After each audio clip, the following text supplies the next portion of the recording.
beloved Boss Mike Cervera.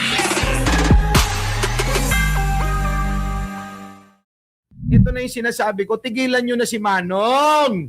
Ayaw nyo kasing tigilan eh. Tingnan nyo mga kababayan, tulad nito, napapahamak na oh. Gawin sa korupsyon sa Pilipinas! Yan. Patayin! Patayin! Patayin! Patayin! Patayin! Okay lang yan.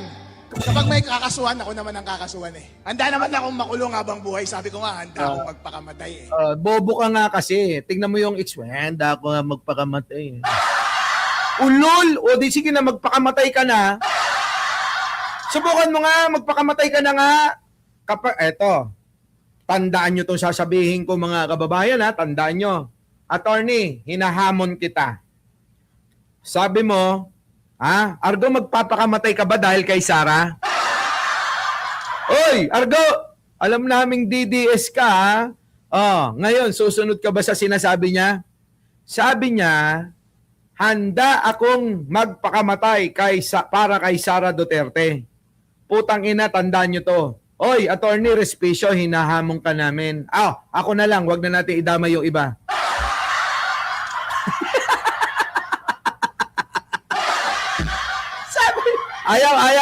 Ayaw ni Argo. Ayaw. Hindi daw siya magpapakamatay. Eto tanong ko, bakit ayaw mong ayunan? Hindi ba kakampi mo yan? Kakampi mo to eh. Dapat kung ano yung gagawin ng kakampi mo, gawin mo rin. Ang tanong ko ngayon ang tanong ko kay Argo na DDS ang tanong ko bakit ba ganyan yung mga kasama mo? Bakit halos lahat may tama yata sa ulo? Mukhang hindi na yata nila iniisip,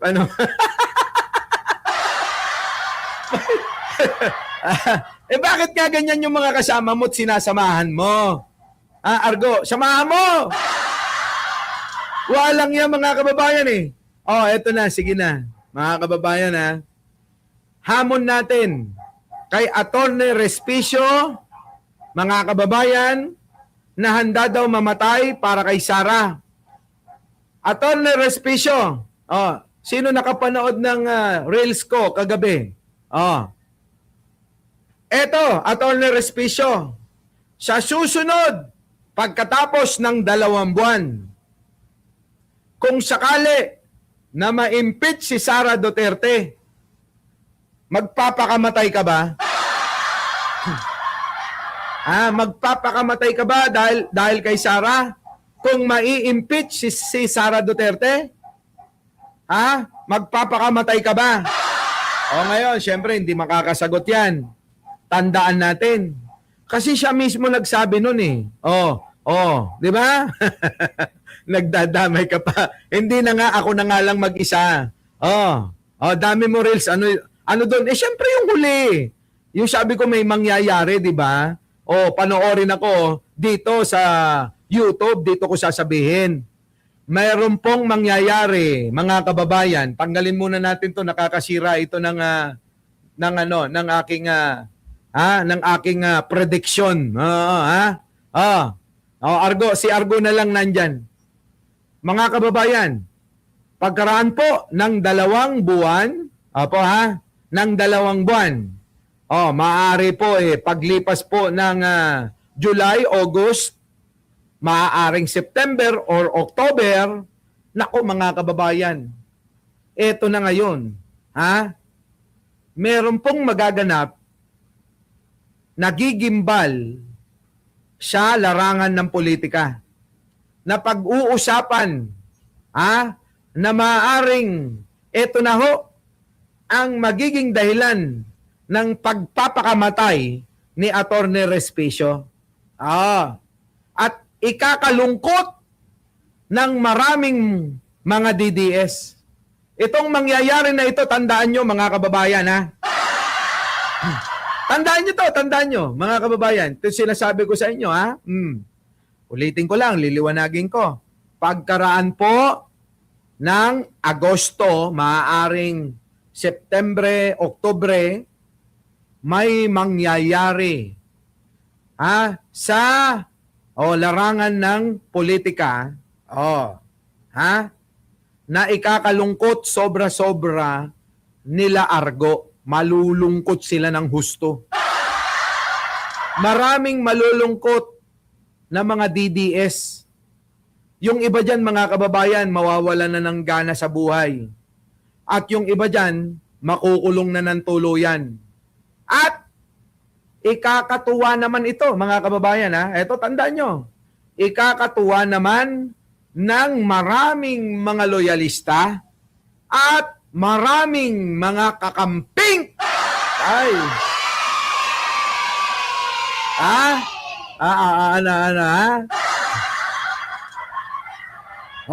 Tandaan nyo yung sinabi ko. Balikan nyo ko pag hindi nagkatotoo, Sabihin nyo sa akin uli.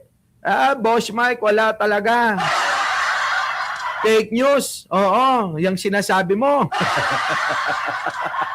Tandaan nyo yan, Oy, tandaan nyo, wala pa tayong namamali kahit isa. Wala pa tayong namamali. Benji Bernardo, Alicia Duran, kayo magpapatotoo. No, ay Chang, wala pa tayong namamali. Kaya nga si Argo, nawiwili rito yan kulang na lang.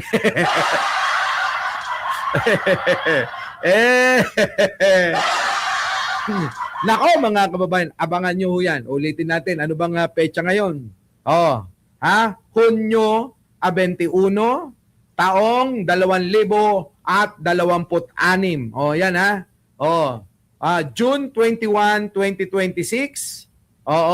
Alas 10 pasado. Alas 10 pasado natin ito sinabi. Mga kababayan, alas 10 pasado ng umaga natin sinabi. June 21, 2026. Nakaw! Sabi ko sa inyo, tapos na. Tapos na, mga kababayan. Wala na. Eto na, mga kababayan ko. Konektado yan. Konektado yan sa nangyayaring tatalakay natin mamaya. Dito sa ginagawa nilang panggugulpi kay Joel Villanueva, mga kababayan. Ayan na. Mga kababayan ko. Magkadugtong yun, nirecord nyo ba? Ayan, nirecord na ni Nina Villan. Nako, Diyos ko, ipakalat nyo na may mangyayaring, ikaka-dismaya, ikaka-depress, ikaka-stress, baka eto na ho yung dahilan na magpakamatay si Respicio. Argo, tanggalin muna kita.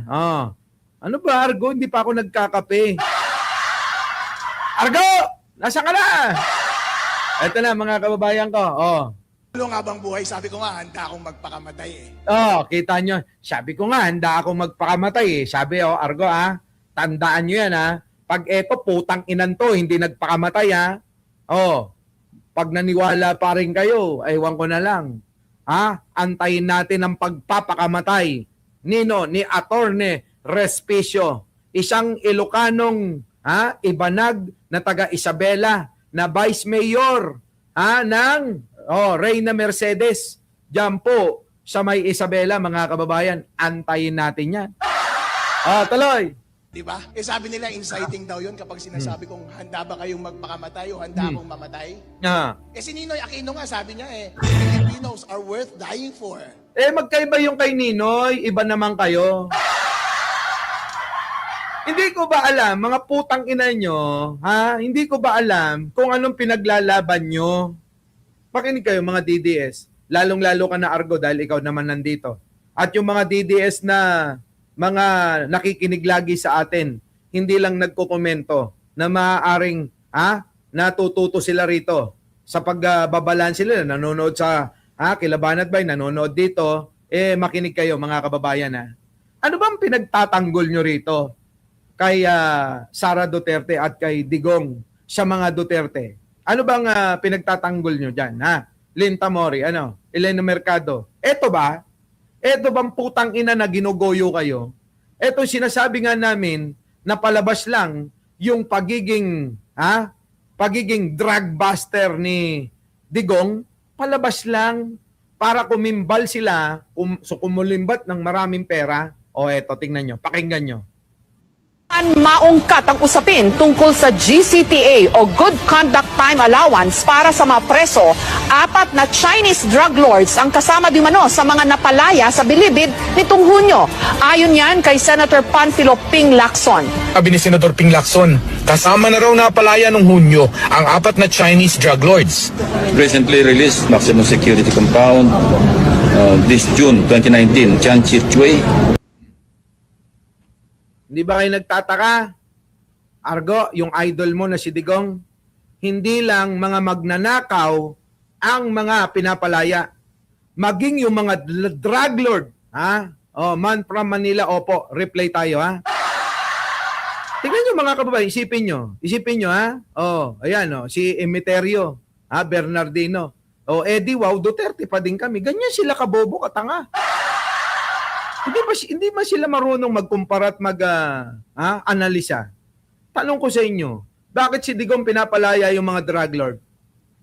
Bakit si Digong yung mga magnanakaw pinapalaya ni Digong? Oh, sige nga mga kababayan, kaya nga sinasabi ko lagi, wag na nating pahabain. Bakit si Digong walang napanagot na mga big time drug lord? Kundi yung mga inakusahan niya lang na hindi napatunayan.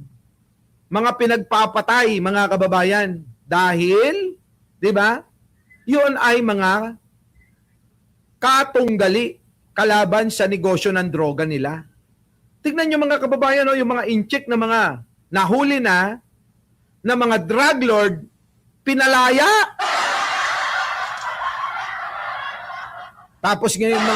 Tapos ngayon, eto na mga kababayan, makinig kayo, ha? Oh, sabi ni Man from Manila. Oh, para hindi sabi ni Man from Manila? Ako, Duterte dati, pero nagising na. Ngayon, mga kababayan, isipin yung maigi.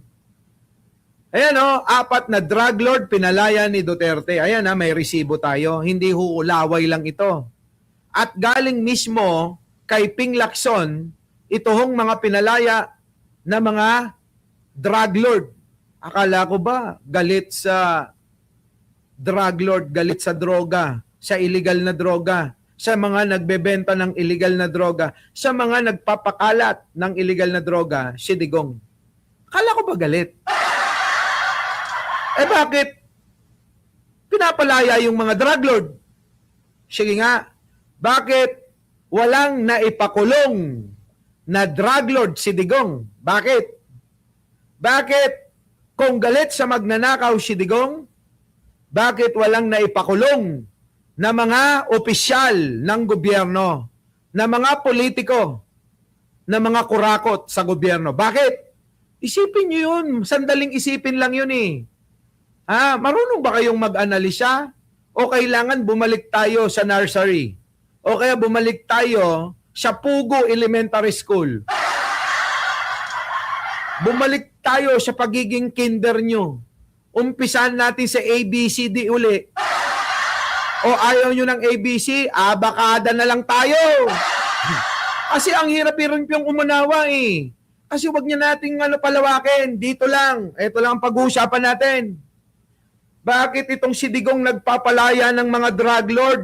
Akala ko ba galit sa mga nagpapakalat ng droga, nagbebenta ng droga, nagpapalaganap ng droga? Bakit pinapalaya yung mga drug lord?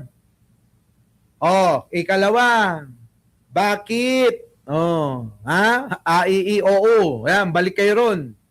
Bakit sa kabila ng laganap na korupsyon at alam din ni Marcoleta yan at ni Andaya na taga Bicol na namatay na, ayan, saksing buhay si Marcoleta. Nakapiluka na siya nun. Diba, Maribel Rueca?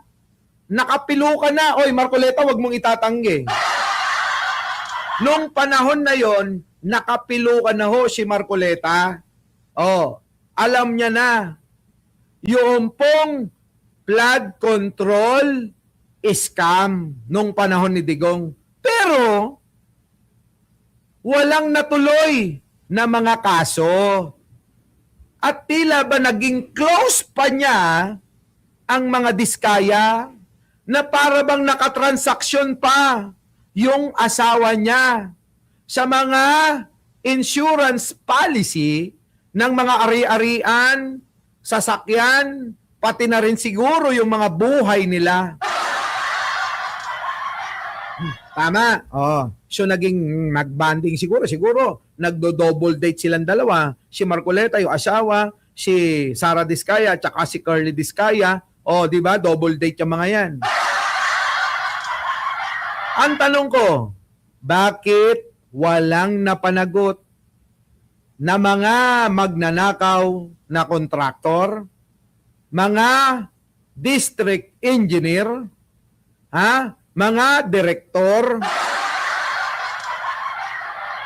Di ba mga kababayan? Tulad ni Bunuan na naging sekretary ng DPWH at mga senador na katulad ni Bong Revilla at Jinggoy Estrada at marami pang iba na napanagot ngayon panahon ni Pangulong Bongbong.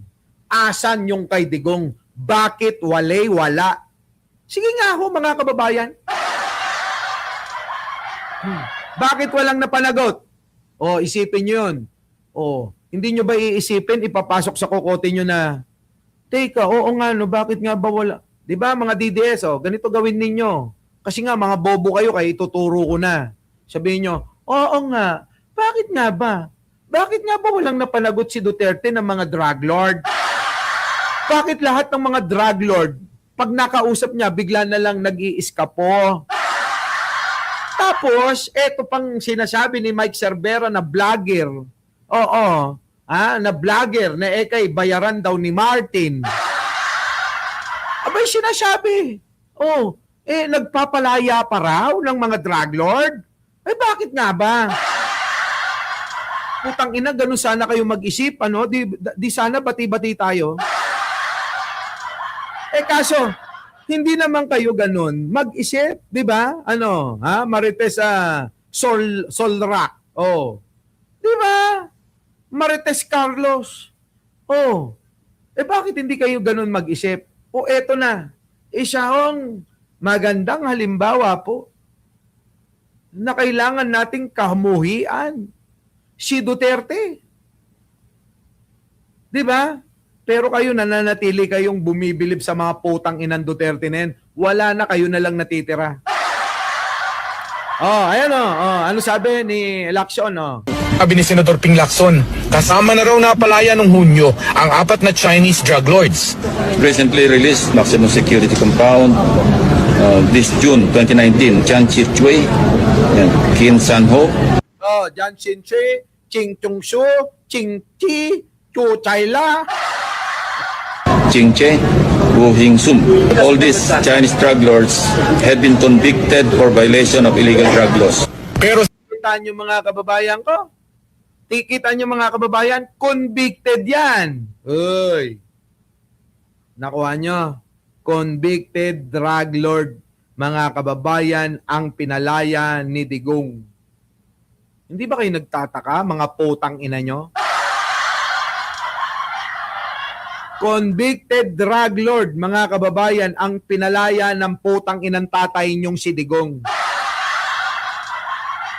Di ba Marisa Ada, Marisa Dang. Yan ang mga kababayan ko. Di ba? Di ba mga kababayan? Grabe mga kababayan ito. sa isang pahayag na inilabas ngayong gabi ng Bureau of Immigration, kinumpirma nito na nasa kustodiya na nila ang 4 na Chinese drug lords. Pinoproseso na raw ang kanilang deportation order.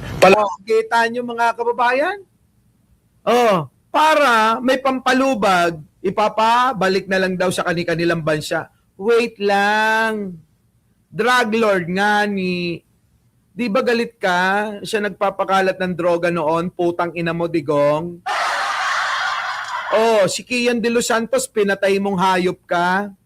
Dapat yan, patayin mo. Isa publiko mo. Gawin mo yung ginawa ni Apo Lakay noon. na piniring squad sa harap ni Jose Rizal. Kung ayaw mo naman sa Caloocan na lang. 'Di ba? Bitayin mo doon sa dulo ng ng LRT1. Doon ibitay mo sa harap naman ni Andres Bonifacio. Baka bumilib pa ako sa iyong hayop ka. Pero walang nangyaring ganun. Ang nakakaawa, nakakalungkot, ang ginawan ng example ay yung mga mahihirap nating mga kababayan. Ang isinakripisyo na buhay ni Digong ay yung pong mga halos hindi makabili ng pagkain mamayang gabi. Ang mga sinakripisyong buhay ni Digong ay yung pong walang ilalaban sa makapangyarihang katulad niya. Pasalamat na lang sila nagkaroon ng isang magiting matapang na Antonio Trillanes na siyang tumulong para mabigyan ng hustisya. Ito pong mga naging biktima ng extrajudicial killing na pinalaganap ng panahon ni Duterte, na ngayon ay dahilan din ng pagkakabilanggo hanggang kamatayan niya sa dahig. At dahilan din po, mga kababayan, ng pagtatago habang buhay ni Bato de la Rosa. Kita nyo, mga kababayan, mahirap bang unawain yon? Dinahandahan ko na po para mas maunawaan ng mga DDS na mga bobo at tanga. Nakuha nyo? Oh. Labas ng bansa. Binavalidate pa raw ni Lacson pinalaya ang mga ito dahil din sa GCTA. Kita nyo? Yan, pinalaya na yun. Kayo naman ngayon. So, alam nyo, mahirap talaga na banggain ang isang Pangulong Bongbong sa panahon ni Pangulo 'di ba? Man from Manila. Ganito ho ang nangyayari. Ang kaibahan sa panahon ni Duterte at panahon ni Pangulong Bongbong. Eto. Ulit daw sabi ng mga DDS. Eto na lang para mas maunawaan nila. Meron ba kayong maipapakitang ganito sa panahon ni Digong? Ang diktahan si Marcos kaya tinawag. Kita nyo, mga kababayan ko, may ganito. Ito, tanungin ko uli kayo, mga DDS. Tanungin ko kayo, dahan-dahan. May ganito ba kayong maipapakita na pinanagot ni Digong? Kaso ang mga ito, pinalaya ni Digong ito Ito ho yung mga pinalaya ni Digong na pinakulong ni Pinoy. Pinalaya ni Digong, ibinalik sa kulungan sa panahon naman ng administrasyon ni Pangulong Bongbong. Pakinggan nyo, mga kababayan. Panoorin nyo. Sino? Bong Revilla. Di kasi nila kayang diktahan si Marcos kaya tinawag nilang bangag. Ginamitan sila ngayon ng utak. Mati kaibigan kulong dito, kulong doon, takas dito, takas doon. Kaya pa? Yung talino nila, kabubuhan lang ni Marcos. Wala tayong magagawa. Kita nyo, mga kababayan? May ganyan ba? Siguro naman naiintindihan nyo na yung sinasabi ko, di ba, Plabelin Sabiano? Siguro naman, naiintindihan nyo na yung ibig ko sabihin. Lagi na lang tayong magkumpara kung sino ang totoo na nagmamahal sa bayan, kung sino ang sensero sa paglilingkod sa mamamayan. Sino nga ba? Yung tao na walang napanagot? At nagpapalaya ng mga drug lord, magnanakaw? O yung taong nagpapanagot ng magnanakaw at nang huhuli ng mga drug lord?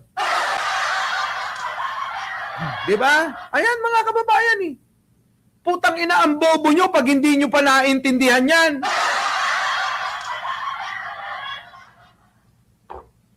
Kaya, putang ina nyo, huwag nyo kaming sasabihan na kami bayaran. Hindi. Ang mga binabayaran, yung pong wala sa posisyon ng katotohanan. Yung po yung mga binabayaran. Di ba? Katulad ng mga vlogger ni Martin. Wala sila sa posisyon ng katotohanan, wala sa posisyon ng katotohanan. Yung si Martin Romualdez. Kaya kailangan niya magbayad ng vlogger para hindi siya mabugbog. O, nagets nyo? O, ganun din. Dito sa mga DDS, sino ang nasa katotohanan? Diba? Tayo. Bakit? May resibo tayo. O, ngayon, ang tanong, sino ang mga binabayaran? Eh di yung mga tao na mga nagtatanggol sa mga Duterte dahil sila yung wala sa posisyon ng katotohanan. Diba? Eh kahapon nga magkakasama kami ng mga vlogger ni Martin, nagtatawanan lang kami. Ganun ho mga kababayan, eh bahala kayo dyan. Kumikita kayo, go! Diba mga kababayan? Oo. Eh pero, baka akala nyo, sukang-suka na rin yung mga yan. Ayan, tama naman yung sinasabi ni Utoy eh. Panoorin nyo mga kababayan at pakinggan nyo ho yung sinasabi. Ayan, mga kababayan. Di kasi nila kayang diktahan si Marcos kaya tinawag nilang bangag. Ginamitan sila ngayon ng utak. Mati kaibigan, kulong dito, kulong doon, takas dito, takas doon. Ano kaya pa? Yung talino nila, kabubuhan lang ni Marcos. Wala tayong magagawa, presidente, magaling. Ano kaya pa? Ano kaya pa? Ano kaya pa? Ano kaya pa? Ano kaya pa? Ano kaya pa? Wala tayong magagawa, presidente, magaling. Wala tayong magagawa. Presidente namin magaling eh. Ha? Di ba? Mga kababayan, antindi. Di ba?